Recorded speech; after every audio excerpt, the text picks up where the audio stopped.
Olá, meu nome é Patrícia e bem-vindo a mais um episódio na nossa jornada pelo livro do Apocalipse. Hoje estaremos falando sobre os capítulos 10 e 11. E o capítulo 10 nos fala sobre o que está por vir no meio da tribulação. Apocalipse, capítulo 10, versículos de 1 a 7. Então vi outro anjo poderoso que descia do céu. Ele estava envolto numa nuvem e havia um arco-íris acima da sua cabeça. Sua face era como o sol e suas pernas eram como colunas de fogo. E ele segurava um livrinho que estava aberto em sua mão. Colocou o pé direito sobre o mar e o pé esquerdo sobre a terra. E deu um alto brado como o rugido de um leão. Quando ele bradou, os 7 trovões falaram. Logo que os 7 trovões falaram, eu estava prestes a escrever, mas ouvi uma voz do céu que disse: cele o que disseram os 7 trovões e não o escreva. Então o anjo que eu tinha visto de pé sobre o mar e sobre a terra levantou a mão direita para o céu e jurou por aquele que vive para todo sempre, que criou os céus e tudo o que neles há, a terra e tudo o que nela há, e o mar e tudo o que nele há, dizendo: não haverá mais demora. Mas nos dias em que o 7º anjo estiver para tocar a sua trombeta, vai se cumprir o mistério de Deus, da forma como ele o anunciou aos seus servos, os profetas. João viu outro anjo, forte, descer do céu, cercado por uma nuvem e um arco-íris acima dele. Este é outro anjo, outro ser espiritual distinto do anterior que desceu do céu no capítulo 7, versículo 2. Um anjo semelhante, possuindo o selo do Deus vivo. Este, segundo ser celestial, é como o primeiro, mas a sua aparência é diferente. Seu rosto brilhava como o sol e seus pés brilhavam como colunas de fogo. Esta descrição sugere um ser de grande autoridade e nos perguntamos quem ele poderia ser. Uma pista para sua identidade é encontrada em algo que ele carrega, um pequeno livro. A palavra para livro em grego é biblion, e a versão diminutiva de livro em grego, biblaridion. Este termo é usado para se referir a um livrinho ou um pequeno rolo.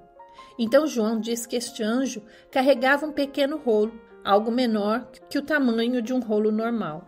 Quando este ser chega à terra, ele é tão grande que coloca um pé no mar e outro na terra.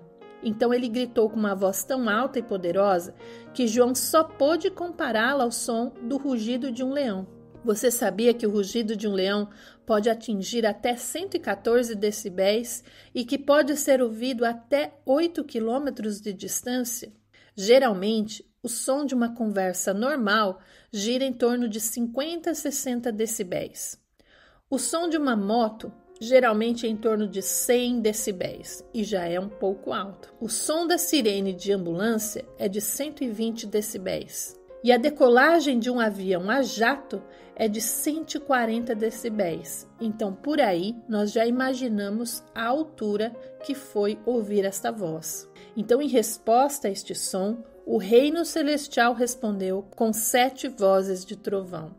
E estas vozes parecem ter revelado alguma verdade muito profunda a João, porque ele estava prestes a escrever o que ouviu, mas recebeu ordem de não escrever nada, mas selar o que ouviu, que significa esconder ou manter em segredo o que ouviu.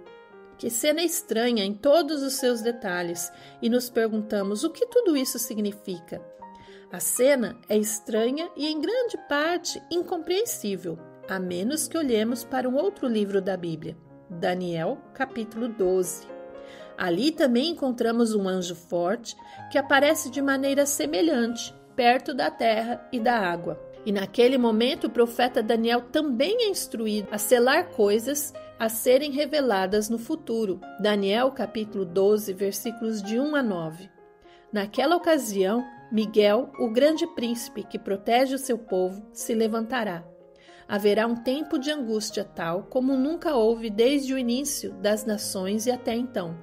Mas naquela ocasião o seu povo, todo aquele cujo nome está escrito no livro, será liberto.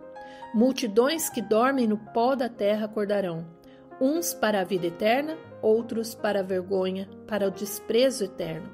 Aqueles que são sábios reluzirão como o brilho do céu, e aqueles que conduzem muitos à justiça serão como as estrelas para todo sempre. Mas você, Daniel, feche com um selo as palavras do livro até o tempo do fim. Muitos irão ali e acolá para aumentarem o conhecimento. Então eu, Daniel, olhei e diante de mim estavam 2 outros, um na margem de cá do rio e outro na margem de lá. Um deles disse ao homem vestido de linho que estava acima das águas do rio: quanto tempo decorrerá antes de se cumprirem essas coisas estupendas? O homem vestido de linho que estava acima das águas do rio ergueu para o céu a mão direita e a mão esquerda, e eu o vi jurar por aquele que vive para sempre, dizendo: haverá um tempo, tempos e meio tempo. Quando o poder do povo santo for finalmente quebrado, todas essas coisas se cumprirão. Eu ouvi, mas não compreendi. Por isso, perguntei: meu senhor, qual será o resultado disso tudo? Ele respondeu: siga o seu caminho, Daniel, pois as palavras estão seladas e lacradas até o tempo do fim. O contexto desta passagem começa com a frase naquela ocasião. O tempo que Daniel se refere é o tempo descrito no final do capítulo 11, onde ele estava explicando a ascensão e o trabalho do anticristo em conquistar o mundo. Então, aquela frase, naquela ocasião, se refere ao tempo da tribulação, mais especificamente ao tempo da ascensão do anticristo. Naquele tempo, um ser forte e poderoso, Miguel, se levantará, o que significa assumir o seu papel ou a sua função designada em um período de grande angústia, como nunca houve, que é a referência à grande tribulação, como Jesus se referiu em Mateus 24, 21. Porque haverá então grande tribulação, como nunca houve desde o princípio do mundo até agora, nem jamais haverá. E à medida que avançamos pelos capítulos do meio da tribulação, aprenderemos o que tornará a segunda metade da tribulação tão terrível. A descrição de Daniel no versículo 5 do que ele vê é semelhante à descrição do anjo de João no capítulo 10. As duas cenas são muito semelhantes, que podemos então ver uma conexão. Especificamente, o momento de Daniel é a parte 1 e o momento de João é a parte 2 de uma única conversa com o mesmo grande anjo. Então o anjo que visitou Daniel disse ao profeta para preparar um rolo contendo uma profecia sobre o fim dos tempos. E esta informação, todas as coisas que ele ouviu, durarão por um tempo, tempos e metade de um tempo, que são 3 anos e meio. E esta é uma das referências ao ponto da metade da tribulação de 7 anos. Daniel não conseguiu entender tudo que acontecerá durante a grande tribulação, então ele pediu uma explicação no versículo 8. Mas o anjo disse a Daniel para selar o que ele ouviu, o que significa escrever num rolo e guardá-lo até o fim dos tempos. O que acontecerá durante os últimos dias da era dos gentios não era para ser revelado, até que os últimos dias começassem. E para onde foi aquele pequeno rolo, então? Voltando ao Apocalipse capítulo 10, encontramos a nossa resposta na segunda parte desta conversa com o anjo. O anjo de Daniel pegou o rolo que Daniel escreveu e o guardou até que fosse a hora certa de entregá-lo a João, no 1º século. No versículo 2, João diz que o anjo desceu do céu carregando aquele pequeno rolo, e ele ouviu coisas que ele não podia repetir, pelo menos não naquele momento. O anjo que ficou sobre o mar e a terra louvava ao Senhor por não demorar mais no cumprimento destas coisas. Mas de que demora ele estava falando? O tempo que ocorreu desde o dia de Daniel. Então os eventos da grande tribulação dos últimos 3 anos e meio foram revelados pela primeira vez a Daniel, mas foram selados. E mesmo quando foram revelados a João, ainda não haviam sido cumpridos. Mas em um dia futuro, aquele grande anjo se levantará, e quando ele o fizer, os eventos da grande tribulação finalmente acontecerão. E eles serão cumpridos quando a 7ª trombeta for tocada e os julgamentos das taças começarem. E agora cabe a João revelar os detalhes da grande tribulação que Daniel ouviu tantos anos antes. Apocalipse, capítulo 10, versículos de 8 a 11. Depois falou comigo mais uma vez a voz que eu tinha ouvido falar do céu. Vá, pegue o livro aberto que está na mão do anjo que se encontra de pé sobre o mar e sobre a terra. Assim me aproximei do anjo e lhe pedi que me desse o livrinho. Ele me disse, pegue-o e coma-o. Ele será amargo em seu estômago, mas em sua boca será doce como mel. Peguei o livrinho da mão do anjo e o comi. Ele me pareceu doce como mel em minha boca, mas ao comê-lo, senti que meu estômago ficou amargo. Então me foi dito, é preciso que você profetize de novo acerca de muitos povos, nações, línguas e reis. Normalmente, os rolos eram pergaminhos feitos de papiro. Não eram comestíveis nem saborosos, mas João o fez. E o anjo avisou que o livro seria doce na boca, mas amargo no estômago. O que significaria isso? Que a profecia sobre o julgamento de Deus e o fim dos tempos teria uma doçura ao recebê-la. Como nós, também achamos o assunto sobre o fim dos tempos atraente e interessante. A passagem da nossa era para a próxima é interessante para qualquer pessoa. A parte boa da profecia fica doce aos nossos lábios, mas à medida que a verdade sobre o que essa transição exigirá, então as palavras desta profecia tornam-se amargas. A realidade é que este mundo não passará desta era atual para a próxima sem um duro julgamento. E agora, então, João é chamado a profetizar o que recebeu de Daniel. Então, o que se segue nos capítulos de 11 a 19 são os eventos que João recebeu do rolo de Daniel. Daniel capítulo 12, versículos 10 e 11. Muitos serão purificados, alvejados e refinados. Mas os ímpios continuarão ímpios, nenhum dos ímpios levará isto em consideração, mas os sábios sim. A partir do momento em que for abolido o sacrifício diário e for colocado o sacrilégio terrível, haverá 1290 dias. Em Daniel 12, versículo 7, nós vimos que os eventos que Daniel estava registrando no seu rolo durariam por um tempo, tempos e metade de um tempo, e que a tribulação começaria com o pacto mencionado em Daniel capítulo 9, entre o anticristo e o povo de Israel, permitindo que o povo de Israel voltasse a sacrificar em um novo templo em Jerusalém, oficializando o começo dos 7 anos de tribulação. Daniel confirma que o ponto do meio da tribulação será 1260 dias após a assinatura do pacto. E no versículo 11, o anticristo acabará com o sacrifício no templo. E aí notamos que entre o tempo da abolição do sacrifício até a abominação, há 30 dias que não foram contabilizados. E nos próximos episódios falaremos mais sobre este momento da quebra do pacto e voltaremos a este período de 30 dias quando estudarmos o capítulo 19. Apocalipse capítulo 10, versículo 11 nos diz: Então me foi dito, é preciso que você profetize de novo acerca de muitos povos, nações, línguas e reis. E no capítulo 11, versículos 1 e 2, foi-me dada uma vara semelhante a uma cana, e alguém disse, levanta-te e mede o templo de Deus, o altar e os que nele adoram. Mas deixa de fora o átrio que está fora do templo e não o meças, porque foi dado às nações e pisarão a cidade santa por 42 meses. Embora os desastres da tribulação estejam focados em Israel, a escala do que Deus fará impactará todas as nações, línguas e reis. Estará centrada em um lugar numa região do mundo e esse lugar será o centro do palco durante a metade da tribulação. João é levado a um templo judeu e instruído a medi-lo e a notar quem estava lá na adoração. O curioso é que João foi instruído a medir o templo, mas nunca nos deu as medidas. O tamanho do edifício não era o ponto principal aqui. O ponto principal é que haverá um templo em Israel novamente e terá adoradores ao redor do templo.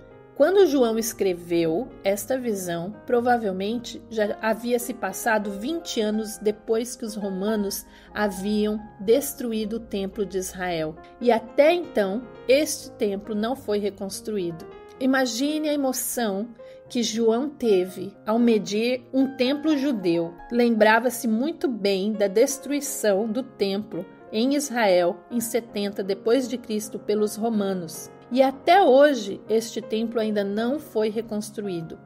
Embora os judeus ortodoxos desejem muito reconstruir o seu templo, eles não conseguiram fazê-lo até hoje, quase 2000 anos depois. Mas de acordo com esta visão de João, haverá um dia em que o templo retornará, de algum jeito. E quando isso acontecer, a nação de Israel adorará novamente diante do altar de Deus. No projeto do templo, havia um pátio ao redor do edifício onde ficava o lugar santo e o Santo dos Santos. Esse pátio era cercado por um muro que separava judeus de gentios. Então João ouve a instrução para medir apenas o pátio onde o altar está e os adoradores se reúnem, mas não o pátio dos gentios. Estas instruções nos mostram 3 fatos sobre a metade da tribulação. O primeiro, ao entrarmos no período da metade da tribulação, que o templo estará funcionando em Israel e o povo judeu estará ali adorando. Apesar da guerra e das calamidades sobrenaturais que estarão acontecendo durante a primeira metade da tribulação, o templo continuará a funcionar. Entendemos então que o Senhor terá poupado Israel desses desastres durante a primeira metade da tribulação. O outro detalhe, a existência do templo não significará que a era dos gentios terminou, pelo menos até aquele momento, porque no versículo 2 lemos que os gentios continuarão a pisotear a cidade santa. Jesus disse em Lucas 21, 24, e cairão ao fio da espada e serão levados cativos para todas as nações, e Jerusalém será pisada pelos gentios até que o tempo dos gentios se completem. O Senhor colocou os gentios numa posição superior a Israel durante esta era, e como Daniel capítulos 2 e 7 já nos ensinaram, esta era não terminará até a segunda vinda de Jesus. O que nos leva ao terceiro e último detalhe importante, na abertura do capítulo 11. A nossa referência ao meio da tribulação, a menção de 42 meses, que são 3 anos e meio. Apocalipse capítulo 11, versículos de 3 a 6. Darei poder às minhas 2 testemunhas, e elas profetizarão durante 1260 dias, vestidas de pano de saco. Estas são as 2 oliveiras e os 2 candelabros que permanecem diante do Senhor da terra. Se alguém quiser lhes causar dano, da boca deles sairá fogo que devorará os seus inimigos. É assim que deve morrer qualquer pessoa que quiser causar-lhes dano. Estes homens têm poder para fechar o céu, de modo que não chova durante o tempo em que estiverem profetizando, e têm poder para transformar a água em sangue e ferir a terra com toda sorte de pragas, quantas vezes desejarem. João descreve uma nova cena envolvendo 2 profetas. Estávamos lendo sobre o templo, e aí então aparecem 2 profetas. Esses 2 tópicos podem parecer não relacionados, mas estão intimamente conectados, porque estes homens profetizarão por 1260 dias, que é outra maneira de descrever 3 anos e meio. Então, João está conectando a operação do templo com o ministério destes 2 homens. Eles são os chamados de 2 testemunhas do Senhor, e uma testemunha é alguém que testifica sobre a verdade em algum assunto. Isso nos faz lembrar do que a lei dizia sobre a necessidade de testemunhas antes de uma condenação. Deuteronômio, capítulo 19, versículo 15. Uma só testemunha não se levantará contra alguém por qualquer iniquidade ou por qualquer pecado que cometeu. Pelo depoimento de 2 ou 3 testemunhas se estabelecerá o fato. Antes que a lei condenasse alguém pelo seu pecado, sua ofensa deveria ser confirmada pelo testemunho de pelo menos 2 testemunhas. Então, o ministério destes 2 homens terá como propósito de testemunhar contra o mundo por causa do seu pecado antes do julgamento. Frequentemente, falamos que nós, os cristãos, somos as testemunhas de Cristo, mas não vamos esquecer de que há 2 propósitos bíblicos em testemunhar. Um é de trazer uma mensagem da verdade para que uma pessoa possa ser convencida pelo Espírito Santo e se arrepender e ser salva pela fé. O segundo propósito é de que uma testemunha testifica sobre o pecado de alguém com o propósito da condenação. E o ministério destes 2 homens servirá a ambos os propósitos, mas especialmente ao último. Eles estão vestidos de panos de saco, que era a vestimenta tradicional dos profetas em luto e sofrimento pelo povo de Israel, e terão poderes sobrenaturais. Como 144.000 no capítulo 7, muitos especulam sobre as identidades desses 2 indivíduos. As pessoas amam adivinhar quais profetas do Antigo Testamento esses homens poderiam ser. Alguns já disseram que eles eram as 2 torres do World Trade Center. No versículo 4, João nos diz que esses personagens são homens de quem já ouvimos falar antes. São as 2 oliveiras e os 2 candelabros diante do Senhor, que é uma clara referência a Zacarias capítulo 4. Zacarias 4, de 1 a 14. Depois o anjo que falava comigo tornou a despertar-me, como se desperta alguém de um sono, e me perguntou: o que você está vendo? Respondi: vejo um candelabro de ouro maciço com um recipiente para azeite na parte superior e 7 lâmpadas e 7 canos para as lâmpadas. Há também 2 oliveiras junto ao recipiente, uma à direita e outra à esquerda. Perguntei ao anjo que falava comigo: o que significa isto, meu senhor? Ele disse: você não sabe? Não, meu senhor, respondi. Esta é a palavra do Senhor para Zorobabel. Não por força, nem por violência, mas pelo meu espírito, diz o Senhor dos Exércitos.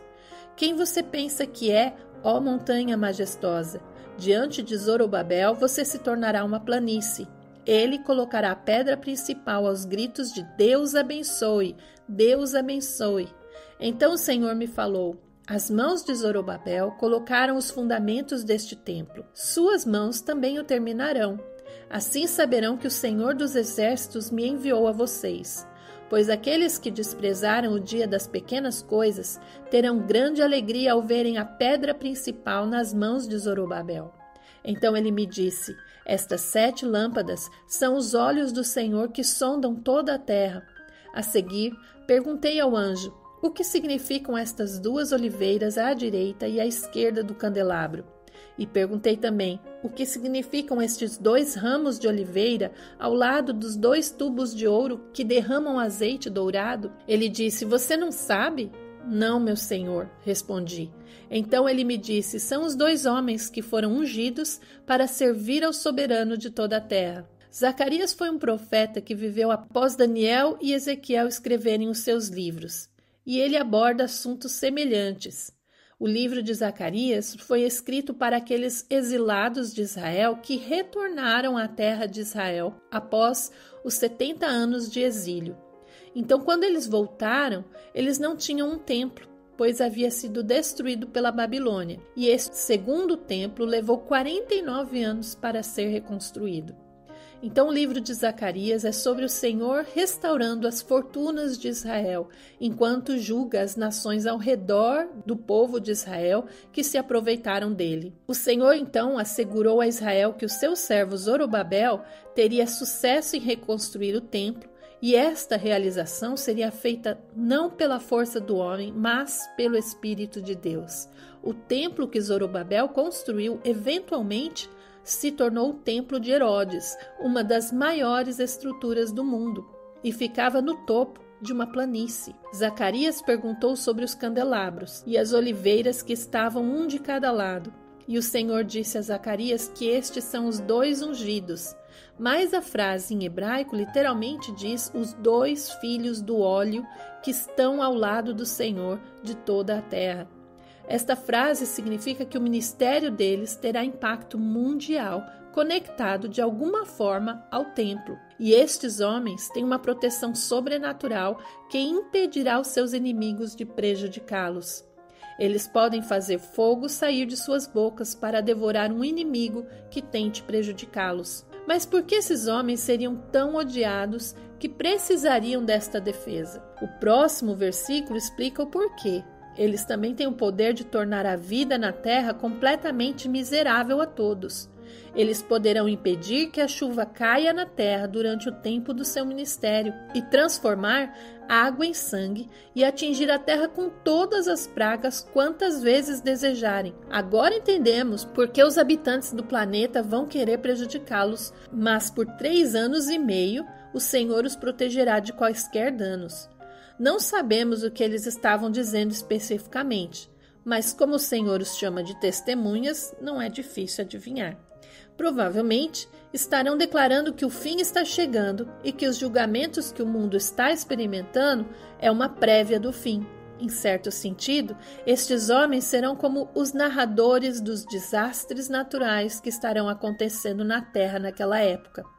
Eles darão uma explicação para acompanhar os julgamentos dos selos e das taças que nós já vimos, para que ninguém fique sem saber o que está acontecendo. Por exemplo, enquanto Jesus causará a seca ao segurar os 4 ventos da terra, estes homens farão o mesmo aos olhos dos habitantes da terra. Enquanto Jesus estiver causando os mares a se transformarem em sangue, estes homens também estarão fazendo o mesmo. Enquanto Jesus estiver causando praga após praga, através dos julgamentos dos selos e das pragas, estes homens farão o mesmo aos olhos das pessoas aqui da terra. Mas por que a duplicação? Vamos imaginar como parecerá do ponto de vista do mundo experimentando a primeira metade da tribulação. Eles não estão vendo o que Jesus estará fazendo no céu, mas verão o que acontecerá na terra, o resultado, ao mesmo tempo que assistirão estes homens fazendo as mesmas coisas. Então, naturalmente, o mundo considerará estes homens como a causa primeira de todas as tragédias que estiverem acontecendo na terra. Durante os primeiros 3 anos e meio da tribulação, estas 2 testemunhas serão os culpados por tudo de ruim que acontecer na terra. Curioso é que ninguém culpará a mudança climática, ou alienígenas, ou guerras, ou qualquer outro evento daqueles dias. Todos ouvirão que essas coisas são um julgamento de Deus. Mas o Senhor designou estes homens para avisar o mundo por 3 anos e meio, e à metade da tribulação, o tempo deles acabará. Apocalipse 11, versículos de 7 a 10. Quando eles tiverem terminado seu testemunho, a besta que vem do abismo os atacará e irá vencê-los e matá-los. Os seus cadáveres ficarão expostos na rua principal da grande cidade, que figuradamente é chamada Sodoma e Egito, onde também foi crucificado o seu Senhor. Durante 3 dias e meio, homens de todos os povos, tribos, línguas e nações contemplarão seus cadáveres e não permitirão que sejam sepultados. Os habitantes da terra se alegrarão por causa deles e festejarão, enviando presentes uns aos outros, pois esses 2 profetas haviam atormentado os que habitam na terra. Ao término dos 3 anos e meio, o Senhor permitirá que os 2 profetas sejam mortos. E no versículo 7, eles serão vencidos por uma besta que sobe do abismo. E sabemos o que é o abismo, pois já vimos isso no capítulo 9. É o lugar onde o Senhor confinou os seres espirituais desobedientes. Então a besta está conectada ao reino das trevas, e o termo nos lembra das bestas mencionadas em Daniel capítulo 7. Depois que as 2 testemunhas forem mortas, seus corpos permanecerão visíveis em uma grande cidade por 3 dias. Embora não se fale o nome da cidade aqui, sabemos que cidade será esta. É a cidade onde o Senhor Jesus foi crucificado, que só pode ser Jerusalém, que também é espiritualmente chamada de Sodoma e Egito. Sodoma porque foi uma cidade de grande depravação e imoralidade, enquanto o Egito foi a nação que primeiro introduziu a idolatria ao povo judeu. Então Jerusalém não será uma cidade santa como eram os planos de Deus. Pelo contrário, na época do meio da tribulação, Jerusalém se tornará uma cidade de grande depravação e idolatria. Os corpos das 2 testemunhas serão deixados sem sepultura por 3 dias, e durante este tempo o mundo celebrará suas mortes como nada antes. O mundo transformará a ocasião da morte destes 2 homens num motivo de celebração, como Natal. Darão presentes uns aos outros e se alegrarão. Mas por quê? porque dirão que estes 2 profetas atormentaram a terra, e quando forem mortos, o mundo acreditará que os dias ruins acabaram. E o que o mundo pensará daquele que os derrotar? A besta certamente será celebrada como um herói mundial. Mas como esses homens se conectam ao funcionamento do templo? De acordo com Zacarias capítulo 4, estes homens conduzirão seu ministério a partir do templo, durante a primeira metade da tribulação, e o Senhor os usará como uma forma de proteção para a nação de Israel e o templo. Em Apocalipse capítulo 11, versículos de 11 a 13, mas depois dos 3 dias e meio, entrou neles um sopro de vida da parte de Deus, e eles ficaram de pé, e um grande terror tomou conta daqueles que os viram. Então eles ouviram uma forte voz do céu que lhes disse: subam para cá. E eles subiram para o céu numa nuvem, enquanto os seus inimigos olhavam. Naquela mesma hora houve um forte terremoto, e 1/10 da cidade ruiu. 7.000 pessoas foram mortas no terremoto. Os sobreviventes ficaram aterrorizados e deram glória ao Deus do céu. Depois de 3 dias e meio, o Senhor ressuscitará os 2 profetas. Imagine o susto que esta cena causará nas pessoas ao verem isso. Mas mais do que o milagre da ressurreição, o mundo temerá a perspectiva desses homens retornarem a trazer as pragas novamente. Mas daí as testemunhas ouvirão o Senhor chamando-as para o céu. E enquanto seus inimigos observarem, esses homens serão levados ao céu em seus corpos ressuscitados. A mensagem para o mundo é clara. Deus aprovou esses homens e o que eles fizeram, e disseram. Em Apocalipse 11:14, nós lemos: o segundo ai passou, eis que o terceiro aí vem, rapidamente. Então 3 julgamentos de ai, e então a tribulação chegará ao fim. O primeiro julgamento de ai serão os gafanhotos com picadas de escorpiões. O segundo julgamento de ai será o exército de 200 milhões de demônios que matarão 1/3 da humanidade. E o julgamento final de ai serão os 7 julgamentos das taças que virão no final da tribulação. Mas ao sairmos do capítulo 11, ainda estamos esperando os 7 julgamentos das taças começarem. E nos versículos de 15 a 19 nós lemos: o 7º anjo tocou a sua trombeta, e houve altas vozes no céu que diziam: o reino do mundo se tornou de nosso Senhor e do seu Cristo, e ele reinará para todo sempre. Os 24 anciãos que estavam assentados em seus tronos diante de Deus prostraram-se sobre os seus rostos e adoraram a Deus, dizendo: graças te damos, Senhor Deus Todo-Poderoso, que és e que eras, porque assumiste o teu grande poder e começaste a reinar.